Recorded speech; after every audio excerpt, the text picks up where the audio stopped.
Hello everyone, welcome back to Beasts of the North. Today I have got a raw vegetable mix recipe for you.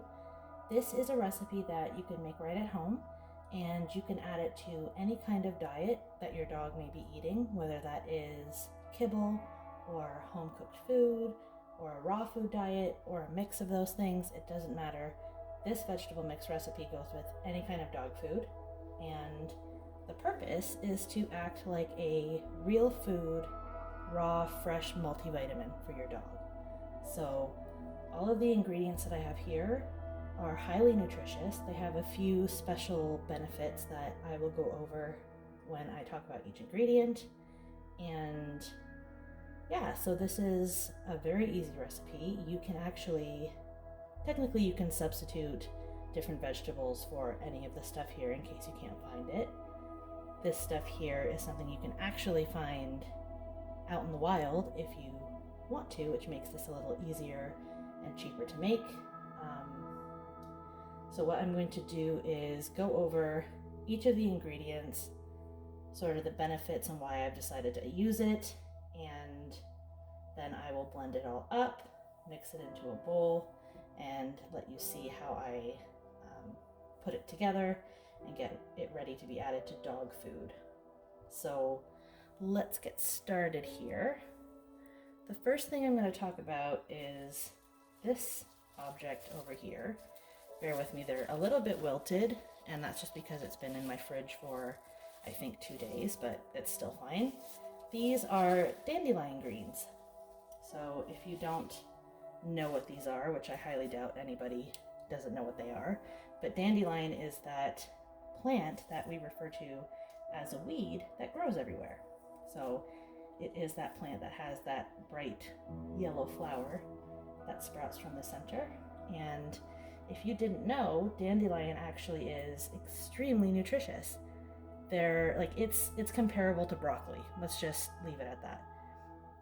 If you want to go look into dandelion, both the leaves, the root, and the flowers can be consumed. And like I said, highly nutritious, comparable to broccoli. There's a lot of information on the internet if you want to go research dandelion leaves yourself, but it's a really great plant. There's a very special reason why I'm adding it, and I will mention that in just a moment. But first, I am going to talk about what is in dandelion leaves that makes it so great. Now, there's a lot of vitamins and minerals, the most notable being vitamin A, vitamin C, vitamin K, and vitamin E. And then for minerals, you have iron, calcium, magnesium, potassium. Dandelion is actually really good for the organs in the body because it acts as detox and support. So when you consume dandelion leaves or the root or dandelion tea or even an extract, it will help detoxify your organs and support them in terms of flushing the body of things that the body doesn't want or need. So that's a great thing for just general health maintenance. But one of the main reasons I am using dandelion leaves is because dandelion actually contains something called inulin. And inulin happens to be one of the best prebiotic fibers that you can possibly get. So prebiotic fiber is essentially how we nourish the gut microbiome, which, if you know me, you know that I put a lot of focus on the gut microbiome for my dogs and making sure that they have a healthy and diverse amount of beneficial bacteria in their guts. So this stuff, especially if you're feeding a probiotic, will help nourish that gut microbiome and keep them super healthy. So that's dandelion leaves. The next thing we'll talk about are Brussels sprouts. So these things, again, are highly, highly, highly nutritious. They have vitamins K, C, A, and a bunch of B vitamins, which is really great. They also have folate, manganese, iron, potassium, and tons and tons and tons of antioxidants. If you don't know much about antioxidants, they are probably one of the best things that you can give your dog aside from a fresh food diet, because antioxidants do a lot of amazing things in the body, including protecting the body from oxidative stress and free radical damage.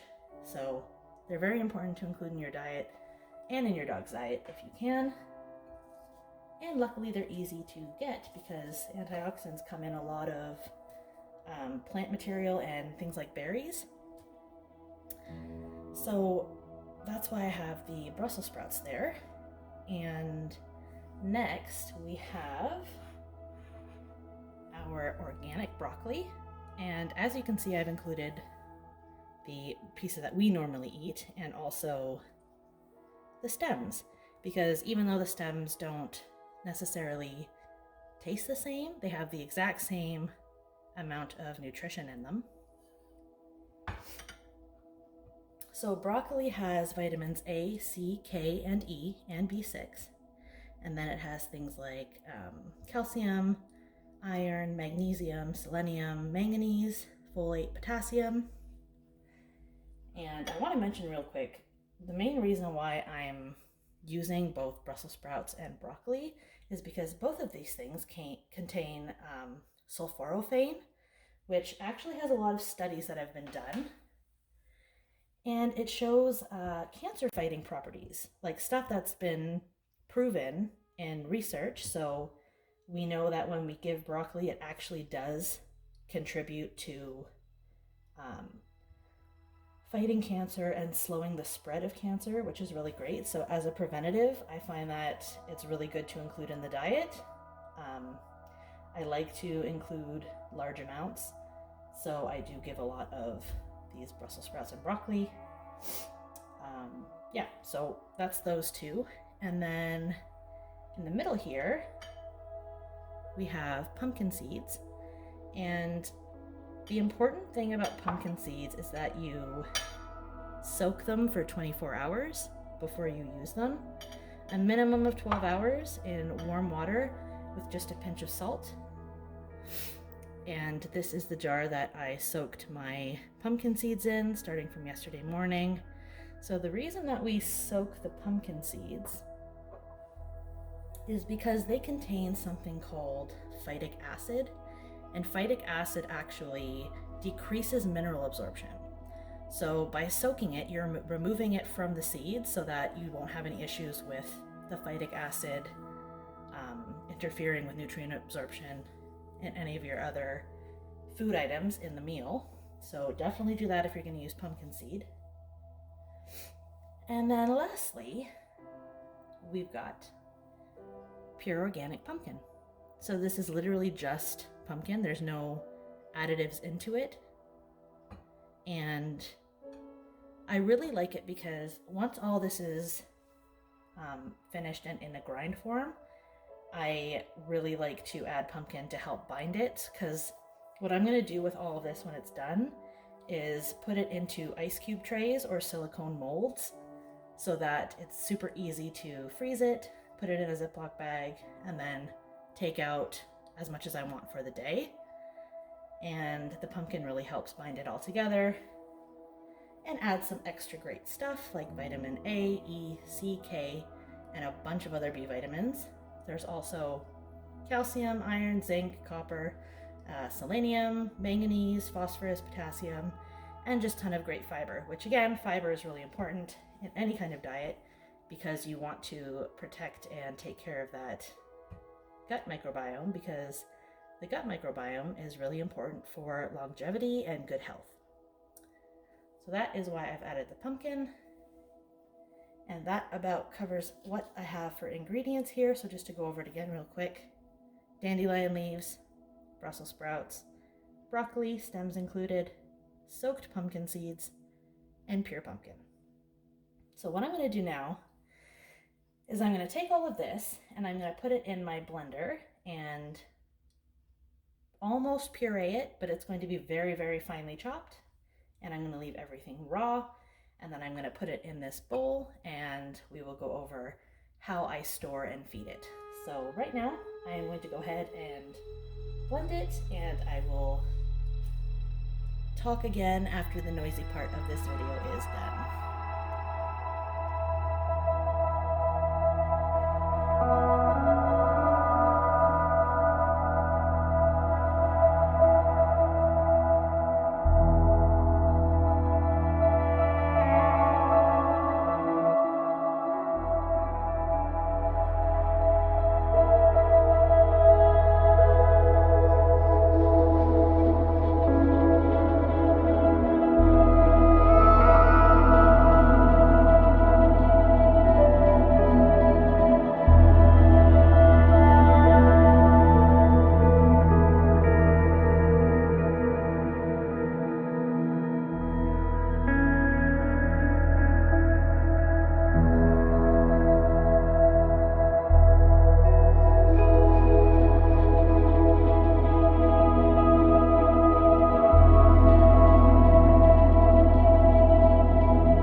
So we're back and the noisy part of this video is done. The blending has all been completed, and just to show you real quick, this is the Brussels sprouts, this is the dandelion leaves with the soaked pumpkin seeds, and this is the broccoli here underneath. So what I'm going to do now is add our pumpkin.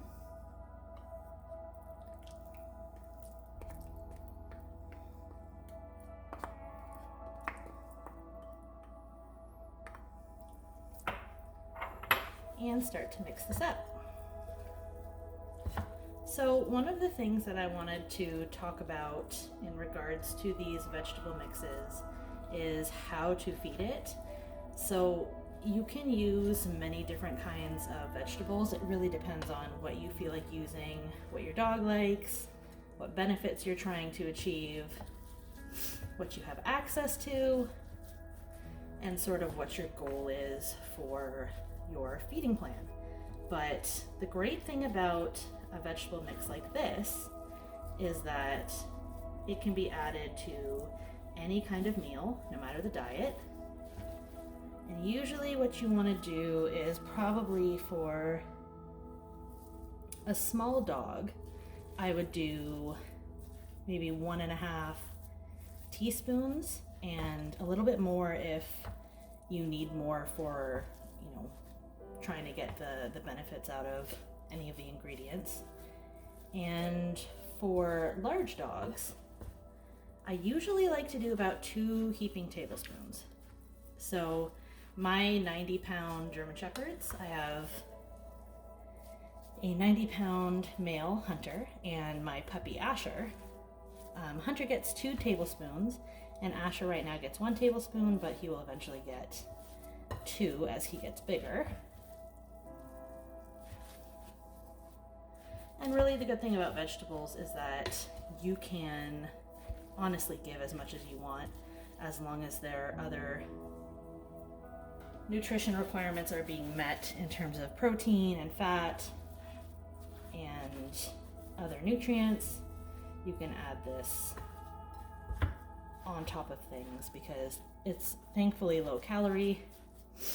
You will have to take out a little bit of food to replace with this, but you shouldn't lose too much of your other food when you want to add this stuff in. Now, a good starting point for most people that feed kibble is to remove 25% of the kibble and include fresh food. So you would remove 25% of the kibble and you would add in some of this and maybe some canned sardines or some mussels or some kind of fish or some kind of meat.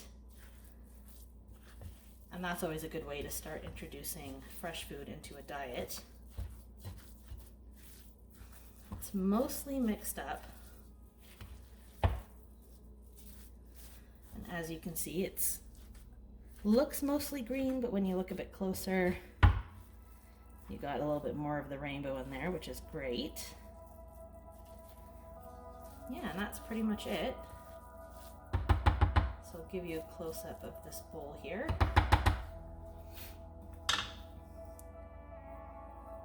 So what I'm going to do to store this food, there's the close-up, is I'm going to take this mix and I'm going to fill some ice cube molds. So I've got regular ice cube trays and I also have some silicone molds. So what I'm just going to do is scoop a little bit out, put it in the mold,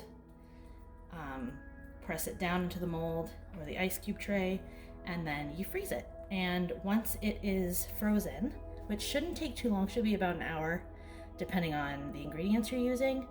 Once it's frozen, you can pop it out of the mold and just put it into what I use is a Ziploc bag, those large freezer bags.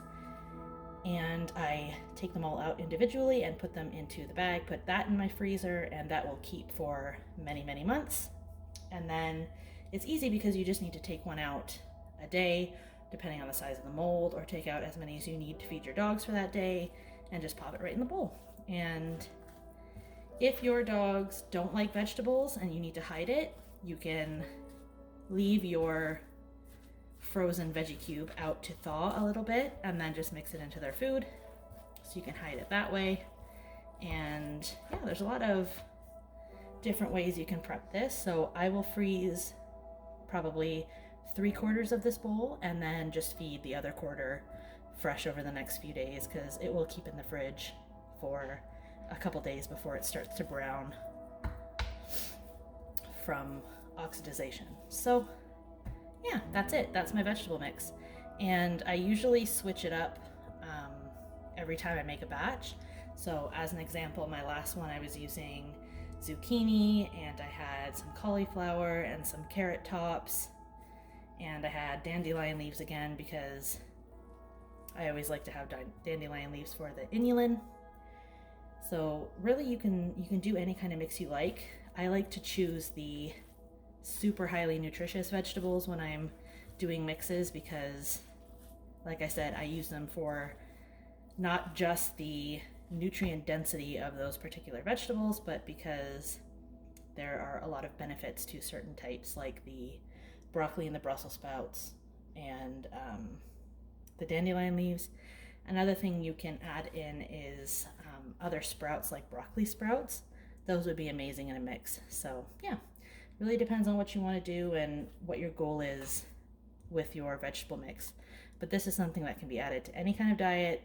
Just throw it right into their food bowl, feed it raw like this. Just make sure that it's has a good fine grind on it so they can properly digest it and pull the nutrients from it. And yeah, there's a lot of benefits to feeding raw vegetables. Now, the one last thing that I want to mention is some of the benefits that I've mentioned with some of these ingredients. You can actually look up yourself if you'd like to learn more. You can use Google Scholar to search the actual research studies that talk about the inulin or the kidney and liver support for dandelion leaves. You can also look up the stuff of the sulforaphane in the broccoli and the Brussels sprouts. So I highly encourage you to do your own research and learn about why these things are so highly beneficial. And hopefully you start giving your dog some fresh raw food. All right, guys, thanks for watching. Hope you enjoy it. Bye.